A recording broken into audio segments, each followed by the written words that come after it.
Hi all, welcome to Lit Lab learning. ഇന്ന് നമ്മൾ സംസാരിക്കാൻ പോകുന്ന topic organic chemistry, third semester organic കെമിസ്ട്രിയിലെ ഒന്നാമത്തെ chapter. And it was basic. നമ്മൾ ഓർഗാനിക് കെമിസ്ട്രി നമ്മൾ ഡിഗ്രി ലെവലിൽ സ്റ്റാർട്ട് ചെയ്യുന്നേ ഉള്ളൂ. അപ്പോൾ നമ്മൾ ഏറ്റവും ബേസിക് ആയിട്ടുള്ള കുറച്ച് കാര്യങ്ങളായിരിക്കും എന്ത് ചെയ്യുക, ഈ ഫസ്റ്റ് ചാപ്റ്ററിൽ ഡിസ്കസ് ചെയ്യുന്നുണ്ടാവുക. അതുകൊണ്ട് തന്നെ ഈ ചാപ്റ്ററിൻ്റെ പേര് some basic concepts of chemistry എന്നുള്ളതാണ്. ഓക്കെ, അത് ഓർഗാനിക് കെമിസ്ട്രിയുടെ കീഴിൽ വരുന്നതായതുകൊണ്ട് അതിൽ ഓർഗാനിക് എന്നുള്ള സ്പെസിഫിക്കേഷൻ ഉണ്ടാവില്ല. Some basic concepts of chemistry, അല്ലെങ്കിൽ നമുക്കതിനെ ഒന്നുകൂടി ജനറലൈസ് ചെയ്യാം, some basic concepts of organic chemistry. Organic chemistry പഠിക്കണമെങ്കിൽ, അറിയണമെങ്കിൽ നമ്മൾ ആദ്യമേ അറിഞ്ഞിരിക്കേണ്ട, നമ്മൾ പ്രീ ആയിട്ട് അറിഞ്ഞിരിക്കേണ്ട കുറച്ച് കാര്യങ്ങളാണ് ഈ ചാപ്റ്ററിൽ മെയിനായിട്ട് ഫോക്കസ്ഡ് ആയിട്ട് ഡിസ്കസ് ചെയ്യുന്നുണ്ടാവുക. ഓക്കെ, സോ നമുക്ക് എന്ത് ചെയ്യാം, ചാപ്റ്ററിലേക്ക് വരാം. സോ ഫസ്റ്റ് ഓഫ് ഓൾ, ചാപ്റ്ററിലേക്ക് മുന്നോട്ട് പോകുന്നതിന് മുന്നേ നമുക്ക് എന്താണ് ഓർഗാനിക് കെമിസ്ട്രി എന്നുള്ള കാര്യങ്ങൾ വളരെ ബേസിക് ആയിട്ട് അറിഞ്ഞിരിക്കണം. സോ നമുക്കറിയാം, കാർബൺ എന്നുള്ള ഒരൊറ്റ എലമെൻറ്റിൻ്റെ ബേസിലാണ് നമ്മൾ എന്ത് ചെയ്യുന്നത്, ഈ ഓർഗാനിക് കെമിസ്ട്രി എന്നുള്ള ഈ കെമിസ്ട്രിയുടെ ഒരു ബ്രാഞ്ച് ഉണ്ടാക്കിയിട്ടുള്ളത്. ഓക്കെ, സോ കാർബൺ എന്താണ് ഇത്ര പ്രത്യേകത എന്നുള്ള കാര്യങ്ങളൊക്കെ നമുക്ക് എന്ത് ചെയ്യണം, അറിഞ്ഞിരിക്കണം. സോ കാർബണിൻ്റെ രണ്ട് പ്രോപ്പർട്ടീസ് ഉണ്ട്. One is catenation and second one is tetravalency. Catenation നമുക്കറിയാം, ചെയിൻ ലൈക്ക് സ്ട്രക്ചേഴ്സ് ഫോം ചെയ്യുന്നതിന് ഉള്ള എബിലിറ്റിയാണ് എന്ത്, കാറ്റിനേഷൻ എന്ന് വിളിക്കുന്നത്. ആൻഡ് ടെട്രാവാലൻസി എന്ന് പറഞ്ഞാൽ നമുക്കറിയാം, കാർബണിൻ്റെ അറ്റോമിക് നമ്പർ 6 ആണ്. ആൻഡ് ഷെൽ ഇലക്ട്രോണിക് കോൺഫിഗറേഷൻ വരുന്നത് 2,4 എന്നുള്ള രീതിയിലാണ്. And 4 and outer most shell, അതിനെ നമ്മൾ വാലൻസ് ഷെൽ എന്ന് വിളിക്കാറുണ്ട്. സോ ആ വാലൻസ് ഷെല്ലുകളുടെ ഇലക്ട്രോണിൻ്റെ എണ്ണം 4 ആണ്. അതുകൊണ്ട് കാർബണ് അതിൻ്റെ ചുറ്റും 4 ബോണ്ടുകൾ ഫോം ചെയ്യാനുള്ള ക്യാപ്പബിലിറ്റി ഉണ്ട്. ഓക്കെ, സോ അതുകൊണ്ടാണ് ടെട്രാവാലൻസി. അപ്പോൾ നമുക്ക് ചുറ്റും എന്നാണ് പറയുക, 4 പാടും 4 ഡയറക്ഷനിലും ഫോം ചെയ്യാനുള്ള കപ്പാസിറ്റി ആയിരിക്കുന്നുണ്ട്, കാർബൺ ഉണ്ട്. അതുകൊണ്ട് തന്നെ അതിങ്ങനെ കാർബൺ ഒറ്റയ്ക്ക് നമുക്ക് എന്ത് ചെയ്യാം, വലിയ സ്ട്രക്ചേഴ്സ് ഫോം ചെയ്യാം, കാറ്റിനേഷൻ എന്നുള്ള പ്രോപ്പർട്ടിയും കൂടെ ഉണ്ട്. സോ അങ്ങനെയാണ് നമുക്ക് വലിയ ഒരു ബ്രാഞ്ച്, കാർബൺ എന്നുള്ള ഒരു ഒറ്റ എലമെന്റ് വെച്ച് നമുക്ക് വലിയൊരു ബ്രാഞ്ച് ഉണ്ടാക്കാനുള്ള ആ ഒരു കാരണമായിട്ട് വരുന്നത്. ഓക്കെ, ഇതാണ് ഏറ്റവും ബേസിക് ആയിട്ടുള്ള കാര്യം. ആൻഡ് നമുക്ക് നമ്മുടെ ടോപ്പിക്കിലേക്ക് വരികയാണെങ്കിൽ, so basics of organic chemistry, ഇത് നമ്മുടെ മൈനറിലെ കെമിസ്ട്രി മൈനറിലെ എല്ലാ മൈനേഴ്സിലും, ഇന്ന സ്പെസിഫിക് ആയിട്ട് ഇന്ന മൈനർ എന്ന് നമുക്ക് പറയാൻ പറ്റില്ല, എല്ലാ മൈനർ കോഴ്സിലും, അതായത് തേർഡ് സെമ്മിലെ എല്ലാ മൈനർ കോഴ്സിലുമുള്ള ഒന്നാമത്തെ ചാപ്റ്ററാണ്. ഓക്കെ, മൊഡ്യൂൾ നമ്പർ 1 ആണ്, ബേസിക്സ് ഓഫ് ഓർഗാനിക് കെമിസ്ട്രി എന്നുള്ളതാണ് ഇതിൻ്റെ പേരായിട്ട് കൊടുത്തിട്ടുള്ളത്. ആൻഡ് ഇതിൽ നമ്മൾ ഫസ്റ്റ് ഡിസ്കസ് ചെയ്യുന്ന കാര്യം ഹോമോളിസിസ് ആൻഡ് ഹെട്രോളിസിസ് എന്നുള്ള ഭാഗമാണ്. ഹോമോളിസിസ് ആൻഡ് ഹെട്രോളിസിസ്. സോ ഇതിൽ ശ്രദ്ധിക്കേണ്ട ഒരു വാക്കാണ് ലിസിസ്, LYSIS, ലിസിസ്. സോ ലിസിസ് എന്നിവിടെ മുന്നേ കേട്ടിട്ടുണ്ടാവും. ഹൈഡ്രോളിസിസ് ഉണ്ട് അല്ലെ, ഹൈഡ്രോളിസിസ്, ഇലക്ട്രോളിസിസ് എന്നൊക്കെ നിങ്ങൾ സ്വാഭാവികമായിട്ടും കേട്ടിട്ടുണ്ടാവും മുന്നേ, കെമിസ്ട്രി പഠിക്കുന്ന ആൾക്കാരായതുകൊണ്ട്. സോ ലൈസിസ് എന്ന് പറഞ്ഞാൽ LYSIS, ലൈസിസ് എന്ന് പറഞ്ഞാൽ ബ്രേക്ക് ഡൗൺ എന്നാണ് അർത്ഥം. ബ്രേക്ക് ഡൗൺ, ബ്രേക്കിംഗ് ഡൗൺ എന്നുള്ള രീതിയിലേക്ക് മുറിച്ചെടുക്കുക. സോ ഹൈഡ്രോ എന്ന് പറഞ്ഞാൽ നമുക്കറിയാം എന്താണ്, വാട്ടറാണ്. സോ വാട്ടർ ഉപയോഗിച്ച് നമ്മൾ എന്ത് ചെയ്യാണ്, ഒരു കോമ്പൗണ്ടിനെ സ്പ്ലിറ്റ് ചെയ്യുക, ബ്രേക്ക് ചെയ്യുക. This is hydrolysis. ഇലക്ട്രോളിസിസോ, ഇലക്ട്രിസിറ്റി ഉപയോഗിച്ചിട്ടുള്ള ബ്രേക്ക് ഡൗൺ ആണ്. സോ ഇവിടെ നമ്മൾ ശ്രദ്ധിക്കേണ്ടത് ഹോമോളിസിസും ഹെട്രോളിസിസും ആണ്. സോ ഹോമോ നമ്മളെപ്പോഴും ഉപയോഗിക്കുക, സെയിം ആയിട്ടുള്ള സാധനങ്ങളാണെങ്കിലാണ് നമ്മൾ എന്ത് ഉപയോഗിക്കുക, ഹോമോ.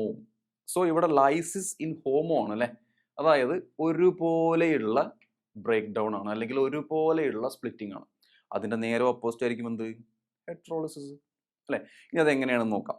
സോ ഇവിടെ നമ്മൾ എൻ്റെ മുന്നേ തന്നെ നമുക്ക് ഫിഷൻ ഓഫ് എ ബോണ്ട് അല്ലെ, ഒരു ബോണ്ടിന്റെ നമ്മൾ ഓൾറെഡി പറഞ്ഞു കഴിഞ്ഞു എന്താണ്, ബ്രേക്ക് ഡൗൺ ആണ്, ഫിഷൻ എന്നാണ് ഇതിന് വിളിക്കുക.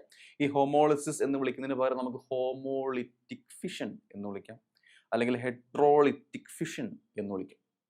ഓക്കെ, സോ ഫിഷൻ നമുക്കറിയാം, ഫ്യൂഷനും ഫിഷനും ഉണ്ട്.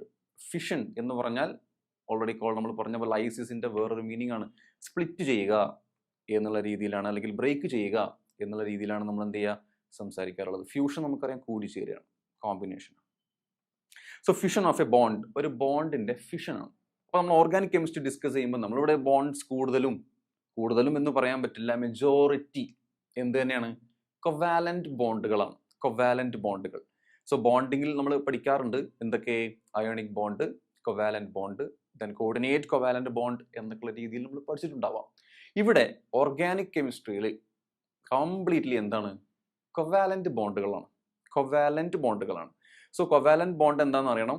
It is formed by mutual sharing of electrons ആണ്. മ്യൂച്വൽ ഷെയറിംഗ്, പരസ്പരം ഷെയർ ചെയ്യുകയാണ് രണ്ട് പേരുകൾ തമ്മിൽ. Okay, so carbon carbon bond form ചെയ്യുന്നുണ്ടെങ്കിൽ അതിൽ ഒരു കാർബൺ ഒരു ഇലക്ട്രോണെയും അടുത്ത കാർബൺ വേറെ ഇലക്ട്രോണെയും എന്ത് ചെയ്യണം? ഡൊണേറ്റ് ചെയ്യണം. എന്നിട്ട് അത് പരസ്പരം എന്ത് ചെയ്യണം? ആ രണ്ട് ഇലക്ട്രോൺസും രണ്ടുപേരും കൂടെ എന്ത് ചെയ്യണം? ഷെയർ ചെയ്യണം. അങ്ങനെയാണ് എന്ത് ഫോം ചെയ്തിട്ടുണ്ടാവുക? Covalent bond. സോ അങ്ങനെയുള്ള കൊവാലന്റ് ബോണ്ടുകളുടെ ബ്രേക്കേജ് ആണ് നമ്മൾ എന്ത് ചെയ്യുന്നത്? സംസാരിക്കുന്നത്. സോ രണ്ട് രീതിയിലാണ് എന്തുണ്ടാവുക? ബ്രേക്കേജ് ഉണ്ടാവുക. ഹോമോളിസിസും ഹെട്രോളിസിസും. സോ ഹോമോളിസിസ് എന്ന രീതിയിൽ നമ്മൾ ഈ ഭാഗത്ത് നമുക്ക് ഹോമോളിസിസ് എന്ന് എഴുതാം, ഇത് ഹെട്രോളിസിസ് എന്ന് എഴുതാം. സോ ഹോമോളിസിസിൽ ഇവിടെ ഒരു കാർബൺ കാർബൺ ബോണ്ട് കാണുന്നുണ്ടാവും നിങ്ങൾ. സി ബോണ്ട് ഉണ്ട് അല്ലെ, which is A covalent bond. നമുക്കൊരു ബോണ്ട് എന്ന് പറഞ്ഞാൽ നമുക്കറിയാം രണ്ട് ഇലക്ട്രോൺസ് ആണ് അല്ലെ. ഇതിപ്പോൾ ഞാൻ C1 എന്ന് കൊടുത്തു, ഇത് C2 എന്ന് കൊടുത്തു എന്ന് വിചാരിക്കുക. ഇതിൽ ഒരു ഇലക്ട്രോണിനെ C1 ഡൊണേറ്റ് ചെയ്താണ്, അടുത്ത ഇലക്ട്രോണിനെ C2 ഡൊണേറ്റ് ചെയ്താണ്. ആൻഡ് ആ രണ്ട് ഇലക്ട്രോൺസും ആർക്കും അവകാശപ്പെട്ടതാണ്? രണ്ടു പേർക്കും അവകാശപ്പെട്ടതാണ്. Okay, that is mutual sharing ആണ്. Okay, mutual sharing. So homolysis ഈ ബോണ്ടിനെ നമ്മൾ എന്ത് ചെയ്യാണ്? ബ്രേക്ക് ചെയ്യുന്നതാ. ഇങ്ങനെ ബ്രേക്ക് ചെയ്യുന്നു, സ്പ്ലിറ്റ് ചെയ്യുന്നു. ആൻഡ് ദിസ് അണ്ടർഗോസ് ഹോമോളിസിസ് എന്നാണെങ്കിൽ ഇതിലെ ഒരു ഇലക്ട്രോണിനെ ഇങ്ങോട്ടേക്കും അടുത്ത ഇലക്ട്രോണിനെ ഇങ്ങോട്ടേക്കുമാണ് കൊടുക്കുക. This is homolysis. ഈക്വൽ ആവണ്ടേ? ഹോമോ എന്നുള്ള വാക്കിനോട് നീതി പുലർത്തിയല്ലേ പറ്റൂ. അപ്പോൾ രണ്ട് ഇലക്ട്രോൺസിൽ ഒരു ഇലക്ട്രോണിനെ ഒരാൾക്കും അടുത്ത ഇലക്ട്രോണിനെ മറ്റേ ആൾക്കും കൊടുക്കുകയാണ്. So this is homolysis. ഇതിനെയാണ് നമ്മൾ എന്ത് വിളിക്കുക? ഹോമോളിസിസ് എന്ന് വിളിക്കുക. ഓക്കെ, ഞാൻ അതിന് മുന്നേ ഇവിടെ കേർലി ആരോ റൂൾ എന്നുള്ളൊരു കാര്യം പറഞ്ഞിട്ടുണ്ട്. അത് ഇതിൻ്റെ കൂടെ തന്നെ പറഞ്ഞിട്ട് പോകേണ്ടതാണ്. കേർലി ആരോ റൂൾ. ഇതിൽ നമ്മൾ ഒരുപാട് ഇങ്ങനെ ഇങ്ങനെ ഇങ്ങനെയുള്ള ആരോ മാർക്കുകൾ ഒരുപാട് കാണും. ഓക്കെ, ഈ ആരോ മാർക്കുകൾ വിളിക്കുന്ന പേരാണ് കേർലി ആരോസ്. Curly arrows. ഇതിൻ്റെ അർത്ഥം ഇലക്ട്രോൺസിന്റെ മൂവ്മെന്റ് ആണ്. Movement of electrons. Electrons move ചെയ്യുന്നു എന്നുള്ള രീതിയിലാണ് ഇതുകൊണ്ട് ഉദ്ദേശിക്കുന്നത്. ഓക്കെ, അതാണ് കേർലി ആരോ റൂൾ കൊണ്ട് ഉദ്ദേശിക്കുന്നത്. നോർമലി നമ്മൾ ഇങ്ങനെ കൊടുക്കാറുണ്ട്, സ്ട്രെയിറ്റ് ആയിട്ട്. ദാറ്റ് ഇസ് ഒരു റിയാക്ഷൻ നമ്മൾ കാണിക്കുന്നതാണ് അല്ലേ. ഇപ്പോൾ A+B gives C എന്നുള്ള ഗിഫ്റ്റ്സിന് പകരം നമ്മൾ ഉപയോഗിക്കുന്നതാണ് ഒരു ഡയറക്റ്റ് ആരോ. ഇവിടെ നമ്മൾ ഡയറക്റ്റ് ആരോ ഉപയോഗിക്കാൻ പാടില്ല, കേർലി ആരോസ് ആണ് ഉപയോഗിക്കുക. ചിലപ്പോൾ ഇങ്ങനെയൊക്കെ കാണിക്കാം, അതും അല്ലെങ്കിൽ ചിലപ്പോൾ ഇങ്ങനെ കാണിക്കാം. പല രീതിയിൽ നമുക്ക് കേർലി ആണ്, പല ഷേപ്പിൽ നമുക്ക് എന്ത് ചെയ്യാം? കാണിക്കാൻ പറ്റും. ഓക്കെ, സോ ഇങ്ങനെ കാണിച്ചു കഴിഞ്ഞാൽ, അതായത് ഇതൊക്കെ ഞാനൊന്ന് മായ്ക്കുന്നുണ്ട്. നമുക്ക് ഇങ്ങനെയാണ് കാണിക്കുന്നതെന്ന് വിചാരിക്കാം. അതായത് ഇങ്ങനെ രീതിയിൽ ഇത് കണ്ടു. ഇതിൻ്റെ ഹെഡാണ് വളരെ ഇമ്പോർട്ടൻറ്റ്. ഈ കേർലി ആരോയുടെ ഹെഡ്. ഈ ഹെഡ് കംപ്ലീറ്റ് ആണെങ്കിൽ, അതായത് ഇങ്ങനെ ഒരു ചിഹ്നമാണ് വരുന്നതെങ്കിൽ, ദാറ്റ് ഇസ് രണ്ട് ഇലക്ട്രോൺസും എന്ത് ചെയ്യുന്നുണ്ട്? മൂവ് ചെയ്യുന്നുണ്ട്, അല്ലെങ്കിൽ ട്രാൻസ്ഫർ ചെയ്യുന്നുണ്ട് എന്നുള്ളതാണ് അർത്ഥം. ഓക്കെ, ഇനി അതല്ല, ചിലപ്പോൾ ഇങ്ങനെ കാണാം, ഒന്ന് മാത്രം ഇങ്ങനെ അടിയിലേക്കോ മുകളിലേക്കോ അടിയിലേക്കോ. അതായത് അതിൻ്റെ ഹെഡ് ശ്രദ്ധിക്കുക, ഹെഡ് പകുതിയേ ഉള്ളൂ.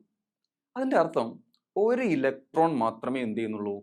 ട്രാൻസ്ഫർ ചെയ്യുന്നുള്ളൂ, അല്ലെങ്കിൽ മൂവ് ചെയ്യുന്നുള്ളൂ എന്നുള്ളതാണ് അതിൻ്റെ അർത്ഥം. ഓക്കെ, ഇപ്പം ഞാൻ ഈ ഹോമോളിസിസ് ഇവിടെ പറഞ്ഞ സമയത്ത് നിങ്ങൾ ശ്രദ്ധിച്ചോ എന്നറിയില്ല, ഒരു ഹെഡ്, ആ ഹെഡിൻ്റെ പ്രത്യേകത എന്താ? അത് ഒരു സൈഡിലേക്ക് മാത്രമേ എന്ത് ചെയ്തിട്ടുള്ളൂ? കൊടുത്തിട്ടുള്ളൂ അല്ലേ. Which means one transfer of electron. Okay, അവിടെ ഇലക്ട്രോണിന്റെ എത്രയാണ് ട്രാൻസ്ഫർ ചെയ്തിട്ടുള്ളത്? Only one electron is transferred എന്നുള്ളതാണ് അതിന്റെ മീനിങ്. ഞാൻ ഫുള്ളായിട്ട് വരച്ചിട്ടില്ല, ശ്രദ്ധിച്ചു? എൻ്റെ ഹെഡ് ശ്രദ്ധിച്ചില്ലേ? മുഴുവനായിട്ട് വരച്ചിട്ടില്ല, ആകെ പകുതി മാത്രമേ എന്ത് ചെയ്തിട്ടുള്ളൂ? വരച്ചിട്ടുള്ളൂ. അപ്പോൾ ആ ഒരു ബോണ്ടിലെ രണ്ട് ഇലക്ട്രോൺസിലെ ഒരു ഇലക്ട്രോൺ ഒരു കാർബണിലേക്കും അടുത്ത ഇലക്ട്രോൺ അടുത്ത കാർബണിലേക്കാണ് മൂവ് ചെയ്തത്. So transfer of only one electron എന്നുള്ളതാണ് നമ്മൾ ആ ആരോ കൊണ്ട് ഉദ്ദേശിക്കുന്നത്. ഓക്കെ, സോ അങ്ങനെ കാണിച്ചു. അപ്പോൾ ഇതിൻ്റെ ഒരു റിസൾട്ട് എന്നുള്ള രീതിയിൽ നമുക്ക് എന്താ കിട്ടുക?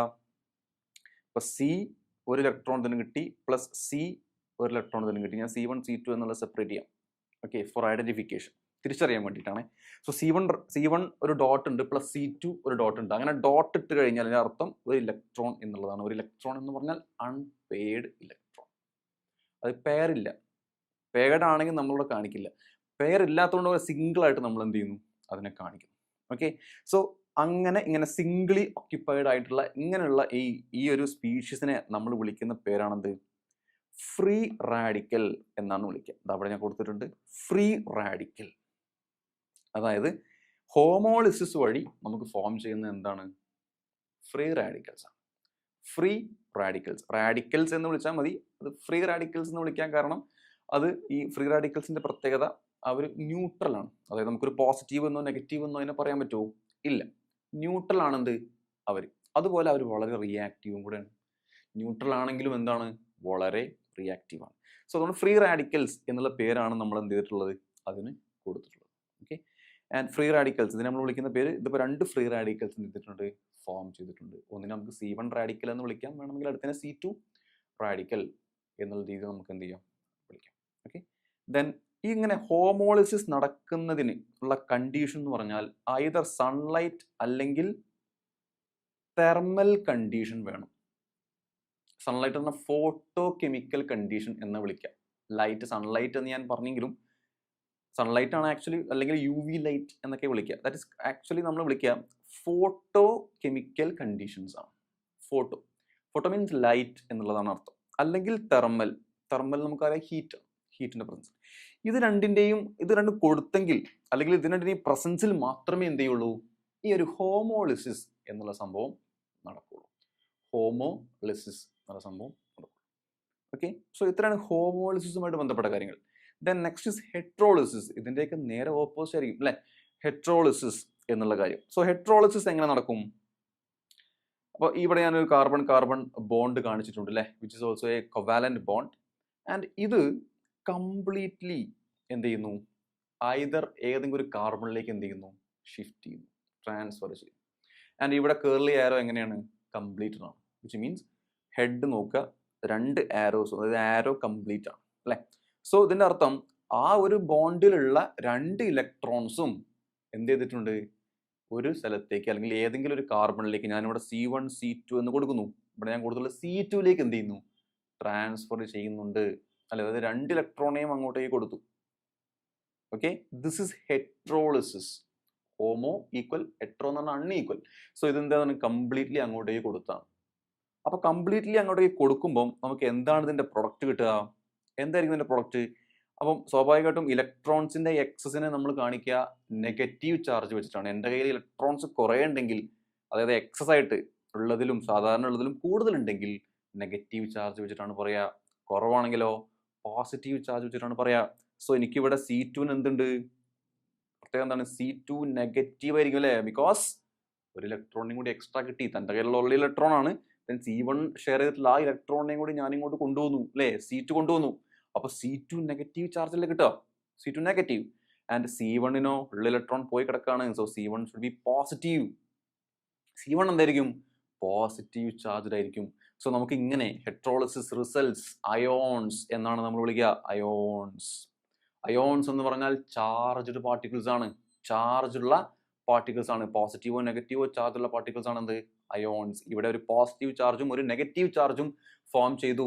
എന്തിന്റെ റിസൾട്ട് ആയിട്ട്? ഹെട്രോളിസിസ് എന്നുള്ള ആ ഒരു പ്രോസസ്സിന്റെ റിസൾട്ട് ആയിട്ട്. ആൻഡ് ഈ അയോൺസിനെ നമ്മൾ ന്യൂക്ലിയോഫൈൽസ് ആൻഡ് ഇലക്ട്രോഫൈൽസ് എന്ന് വിളിക്കാറുണ്ട്. Nucleophile and electrophile. അതായത് ന്യൂക്ലിയോഫൈൽ ആൻഡ് ഇലക്ട്രോഫൈൽ. ആൻഡ് ഇത് ഓക്കെ എന്ന് വിചാരിക്കുന്നു. ന്യൂക്ലിയോഫൈലും ഇലക്ട്രോഫൈലിനെ പറ്റി അടുത്ത പേജിൽ നമ്മൾ എന്ത് ചെയ്യുന്നുണ്ട്? ഡിസ്കസ് ചെയ്യുന്നുണ്ട്.